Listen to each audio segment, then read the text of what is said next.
Hey guys, so in celebration of our 17th anniversary, I have a few questions to hand. In continuation, the first question is, what's the Gtext early days like? Well, the early days of the company, first of all, we're not called Gtext. We had like two concepts. One was a foundation called Infinity Foundation that time, which now grew to become Stephen Akintayo Foundation. Was we were in different campuses. We were just young people working to help orphans, less privileged in the society. Then the business arm was Gilead Balm, but we only had one registration for a long time. And so we started. I remember. I had this room in Agowe. It was 10 by 12. My first staff, which we now call team members, was a gentle guy called Busayo, still in Lagos. He was to do an IT, 3 months IT, and didn't want to leave Agowe and decided to do it in my room. So he resumes in the morning, and I was quite strict. Of course, prior to that, I've been doing business for over 5 years before this, but we didn't register it as a company. We just we does hawk electronics, so popcorn. I used to organize student trade fairs across campuses, and many of those businesses, rise and fall, fail. You put together an event, and the whole thing just crumble. You make losses, and thank God for my late mom. That's one of the reasons why, my late mom is really dead to me, because she played a very, very significant role. My late mother always come back to help when we've lost money, in business. I need to start all over again. The SMS one became more sustainable because the entry barrier was low. We started with just 1,000 naira. And, I was just, the major job I had was sales, and then being able to help customers send the bulk customers, because at the beginning I didn't have a website, I didn't have a laptop, so I go to we used to call it cyber cafe, where computers are, you pay for an hour. And so I will log into the partner I was using. I log into his website, and then I type out the numbers of the clients, the numbers of the recipients of the SMS on behalf of my customer. I type in the SMS they want me to send. In those days, there was no anti-spam law, so you can send SMS to just anybody, and there was no do not disturb as well. And so I was able to leverage on that, and that was an easy business to scale. Even many years later, all I needed to do was to keep looking for customers. But at some point, how do I scale it? I then had to pay for my website, so that way I don't need to be using my partner's website, and that way my customers themselves can create their account on my website and send their SMSs directly. And that turned out to be a good move. It was 15,000 naira for my first website. And after some months, I realized that, I could build website for other people, because other people are like, I want to go into this business, can I come under you? So I knew I could do website for other people, and they would, my SMS will feed theirs, but my name will not show. So they will not know they're doing the good for me, and so they can grow their own business as well. And I think my profit margin was 10 kobo. 10 kobo Nigerian naira is like lower than a cent US dollar. And so yeah, that was how we were doing it, and we kept pushing the business. And so my first customers, I was charging them 25,000 for their website. Sometimes I do promo, I give them for 20,000, so I pay 15,000 to the same guy to help them do it. and then I keep 5 or 10, depending on the customer. And of course, years later, I had an office in Ikeja. I think we now finally had an office in Lagos, 2012. At that point, I had to employ my first web designer, and he then started doing the website. So my job was just get as many people. And that came with its own challenges. SMS was a tough business because we're partnering with European and Indian gateways. We call them gateways.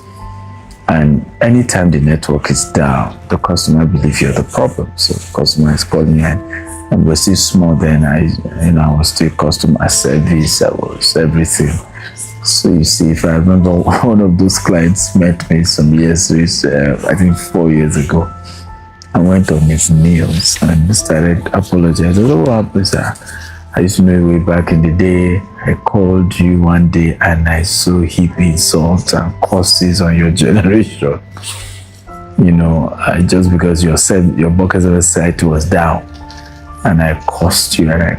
So now I'm looking back, I realized it was a phase in the business. This is what happened. I said, I can't even remember. And I honestly cannot remember. I honestly can't. But that business quickly showed me that, because I was doing B2C, business to customer, it was tough. And so quickly I needed to move to business, right? Dealing with multinationals, dealing with bigger accounts. And that really was when we had peace of mind, when we started having big, because those ones are not going to, the emotional and psychological trauma that end users give you, they were not giving that. So it was tough growing up and doing business. It was really, really tough. Really, really tough. And because we're small, it was easy for people to use police to harass us. Use all manner to harass us. And so I remember, but by 2015 we're at scale. We're literally one of the biggest, if not the biggest name in that bulk SMS and digital marketing. We had combined email marketing, we had combined social media marketing, and so we're a digital marketing firm and gotten a diploma in the UK about how that works. We should build blogs. A lot of big blogs today, in Nigeria, that we build their website. And so it has evolved. But I then traveled to Silicon Valley 2015, and I realized that real estate was the future. And it was the basis for every economic activity, right? I'm here at Harvard. This is real estate, it's beautiful real estate. Let me show you, right? Where I am now, you can see, this is real estate. Yeah, it's hostel, classrooms, campus, but it's beautiful real estate. Even here at the Charles Center, this is Harvard Business School. Beautiful real estate. So I quickly understood that, real estate was the basics, was the bedrock, and that was critical. That was very important for me very early. I'm grateful I did that, because that was helpful, very, very helpful.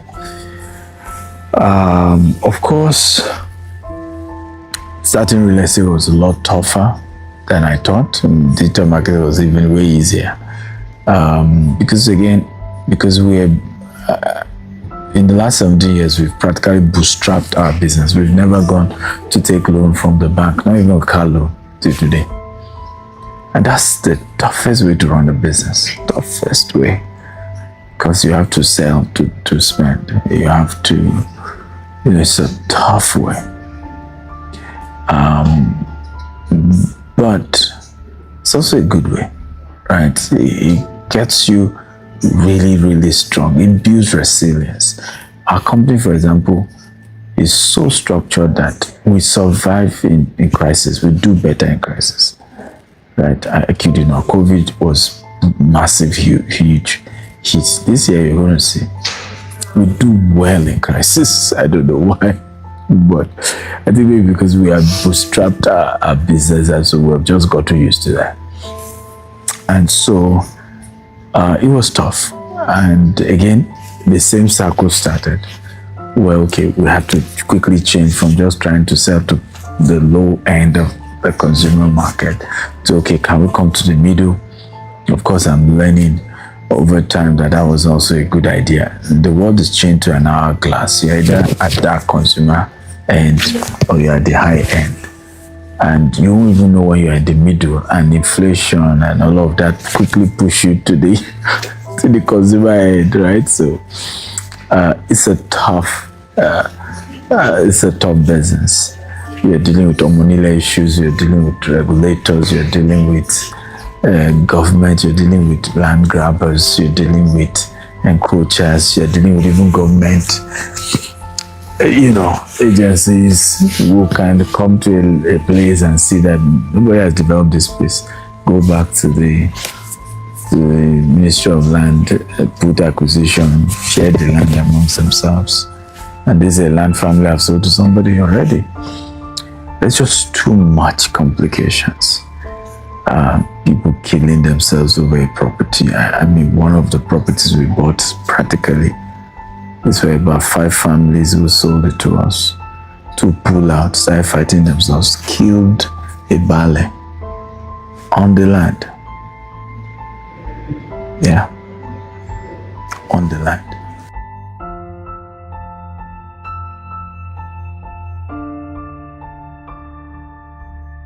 It's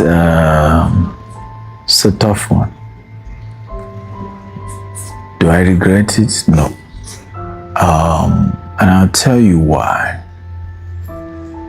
Because there is no path to greatness that is easy. Not any. And there's no type of greatness that is easy. There's none. No. And it doesn't matter what sector. The day you make up your mind you want to be great is the day you should be prepared for war. And for me, I've just had to understand that it's going to be tough, but with clear conscience, we're doing the right things, doing our best to make sure integrity is at the forefront of what we do. We're always going to win, always going to win. And so for us, I'm excited about the future because looking at how our expansion internationally came about was during one of those crises, COVID-19. We had the choice of building more houses in Nigeria during COVID, or we expand internationally.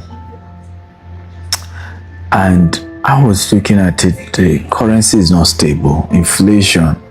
We rush and start borrowing money and start building houses. What happens? Even if we do off plan, people give us their money. What if we now need double of their money to develop the place? Remember, by the time you are doing off plan, you're just still putting infrastructure before you then start building houses. And so we said, we're going to buy more land, expand to more states in Nigeria, and then expand internationally, where we now will sell more houses internationally. And that's what we did. So we moved from just being Lagos to now in, I think, 10 states in Nigeria, moved to Dubai, moved to the UK. So in Dubai and UK, we sell houses as brokerage firm, and then as investment firm. We buy houses as well, rent it out and make profit. Our clients also buy houses through us, give it to us to manage, and we give them profit. Of course, that became another problem because, again, a lot of people don't know that the law is different, right? So in Nigeria, if you pay anybody money for land, right, even if you default, you can go on social media and say, see evidence, I transfer money to them. See the receipt, they are scammers, they are thieves. And then people will start commenting, these real estate people, they're all thieves. Now, you can't do that in Dubai or US or UK. You default on your mortgage, you lose, right? You agreed you're going to pay for a house in Dubai And we had 5 customers who had the same challenge. And many of them dragged me over and over again. There's nothing I could do. And what saved us, and that's why integrity must be at the forefront of the business you do. I said to my team, I said, any property that we are not the one that owns it, we are not the one that is building it, we must not collect customers' money. Let them pay directly to the developer. That's what saved us. Because today, any sensible person who asks those people, can we see evidence that you paid to Gtext? They can't provide. Right? For me, integrity is very, very important. And I think it has saved us a lot in the course of doing business. When we're expanding to Dubai, I remember saying to the team, once it's not our own development, we're not the one building it. No matter what, make sure the customer is paying directly to the developer. We at some point had people say, oh, but I don't have dirhams, which is a local money spent in Dubai. Can I pay to you people, then you have me change? And I told our people we will never do that. Let them look for a third party who can help them change their money. Let them pay directly to the developer. And it really saved us, right? Because at the end of the day, God has helped us to help over 100 people to own properties in Dubai, get rental income, and so on and so forth. But this set of 5 people who defaulted almost messed up the whole brand, because hey, these people, hey, that story. But the good news is that for us is that when you then ask, show evidence that you paid to this to Gtext in Dubai, then they can't show. So it's a question of, yeah, but I invested because of Gtext. You did. And because of Stephen Akintayo's brand, yes, we're not denying that. But these are countries with laws, and laws work. You can't play emotions. If you sign something, that thing is law. And it works. It's not like in Nigeria where you play emotions, you go on social media, you drag people, and then everybody's advertising, and nobody's asking, what is the law? What did you people agree? Right? Can you go and test it in the court of law, whether you were cheated or you were not cheated? For us, it was one of those challenges we faced in Dubai. Thank God that again integrity prevailed. And so now, for many of our new customers in Dubai, our team are always shouting, you will lose your money if you default. This is not Nigeria, right? In Nigeria, you default your rent, then you beg your landlord. You are buying land or a house in Nigeria, you default, and waiting. You give me my money back. If you sign a contract and say you aren't going to get a dime back, you're not going to get it back. And it's not just Dubai, UK, US is the same. The law is the law. What you sign is what you sign. And it's very powerful. But that also made us to say, you know what, if we could face this kind of headache, we better want to start building our own properties, that we build, we have control. And so our expansion in the US involved 3 types of business model: fix and flip, buy a house, fix it, and you flip it. Flipping land as well. You buy a 50-acre, flip it to one person, buy land, seek permit, and build on it. I'm happy to announce to you permit on one of our properties just came out in the US, and in the next few weeks we're going to start development on one of our projects in the US. I can tell you that's a good news. It's a cocktail of different types of investment we have to do, but we're happy that now you can buy land from us in the US. You can buy house from us in the US, because every country has its own ups and downs, benefits and disadvantages. And so for us, in looking back at these 17 years, God has been good. God has helped us to reposition that in the next few years, Nigerian customers will actually be minority in terms of our clientele because of the expansion that we're doing. And so we'll be having way more diverse customer base outside of Nigeria. And we're also, as a company, expanding beyond just real estate, everything, tourism, schools, hospitals, media, entertainment, and so on and so forth. But that is more from Gtext Holdings perspective. And at this point, I want to thank the group managing director, Mr. Rana Ijaz. He's not Nigerian, he's a Pakistani, has way more years of experience, Deloitte and several big multinationals. But the way he agreed to get a pay cut to join Gtext and to blend into our culture, because a company aside from Nigeria with the normal Nigerian ethic, and then you're trying to transform into multinational, having non-Nigerian employees and having the customer base that are Nigerian. It's been a tough one, but I want to thank him for taking the job, for taking a pay cut. Most I keep telling Doc Stephen, you're one of the most hardworking founders I've ever met, and I believe in this company. And I want to thank him and several other people who are not Nigerians who work with us, because who are not Africans who work with us. I don't want to say too much before I trend again, but you know my people. Come on, you know what I'm talking about. For anybody to stay who is a non-African in Gtext, all I can do is do this for you, right? But we're evolving and we're taking a lot more non-Africans into the team. I want to thank everybody, our investors, our clients, our team members, we call our staff team members, everybody. Thank you. Because we have a robust management team. Every subsidiary has some MDs, and these people are working hard every day. You'll be seeing more of them as time goes on. But 2 years ago, I stepped back and Mr. Rana took over as the group managing director. And I would say he's not done a bad job. And I think more years he has to go for his first term. He's there for a time of 5 years. You will see more. Because what we're having to do now is to move from a bootstrapped company to a company that now has institutional investors, raising capital and all of that. And he's experienced in that. He's been an investment banker for over 25 years. So that's his world. And I've learned to be humble, right? If you're not good at something, take a back seat. Let somebody who can do it. And he's that guy. And there's so much work he's doing and more he will still do. But for me, what's my pathway forward as a founder? I'm now much into being an investor, being a business owner, being an investor just like other people who also invest in buying land or buying house.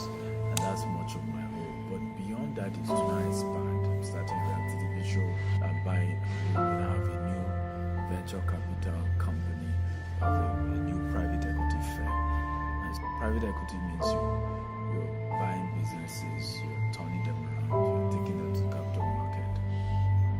Venture capital is more of you investing in smaller businesses, startups. So that's the pathway. It's part of where I'm in Harvard, learning from my professors. I love my classmates as well. Some of them have exited businesses at $1.3 billion valuation. One exited his business at $2 point-something billion valuation, over $500 million valuation. So one is learning what companies to buy. How do you transform a company? Just buy a company and transform it. A lot of that is what is a new phase for me, and I'm learning that's a very interesting model. And what I know is that the opportunity with all this is over time you pick the same knowledge and you can transfer it back to Africa. Many of the profits you're making, you can still invest it back into our construction back in Africa. But my advice to African entrepreneurs is integrity is important, and it's very, very important. And like I've shared many times, integrity is not what you do so that people don't see you in a bad light, right? What you do so that, if people get to know I did this, call me names. No. Integrity is doing the right thing even when you know nobody will discover you did wrong, but still choosing to do the right thing. And that's really what integrity is about. The The second thing I want to encourage entrepreneurs, founders of businesses who are born in Africa just like me is don't, this reputation thing, people want to blackmail you with reputation. But don't ever forget that it's your reputation. And as long as you have something like a clear conscience, you're in tune with your spirit, you're in tune with your maker, your spirituality is strong. So you're constantly asking your maker, is this the right thing? Am I doing the right thing? Once that is sure, it's your reputation. I told somebody the other day, I said, it's my reputation. It's not yours, it's mine. And the last time I checked my reputation, it's intact. It's mine. Right? You can't know my reputation more than me. And that is important. So you don't get people to blackmail you, employees blackmail you, clients blackmail you. You must be centered. And if you're not centered, what people say, you can't run business for 17 years and in 17 years you don't have PR issues, you don't have somebody that don't like you. That's not possible. Even in America, I was sharing with somebody who said, Mark Zuckerberg was running in Nigeria. I said, Mark Zuckerberg feels safer in Nigeria than he feels in America. I can assure you, at the Congress, they were asking to just disclose the hotel he was not. You couldn't tell them. Way more safer. It feels more safer. So, running business over the years comes with its own challenges over the years, and that's just normal. But make sure integrity is important. Make sure you are clear. You have clear conscience, pure conscience. You're sure this is the right thing to do. You're sure you've checked your heart and you've done the right thing. And it's important because money is not everything. I encourage you to chase money legitimately, the most legitimate way possible. But money is not everything. And so you must make sure your conscience is clear, because there will be years to come where you look back at how you've done things. And if you've not done it well, you will be full of regret, because it won't be worth it. It won't be worth it. And so that's a key advice I have for a lot of founders and startups. As we celebrate 17 years, we hope to keep going, getting better, brighter days ahead, honestly, brighter days ahead. I'm just full of thanksgiving, of how God has been faithful. Standing strong 17 years later, it's not easy where companies die after 2-3 years. It's not easy. God has been faithful. If I look through it all, God has been faithful. And I want to thank everyone who believed in us, standing by us.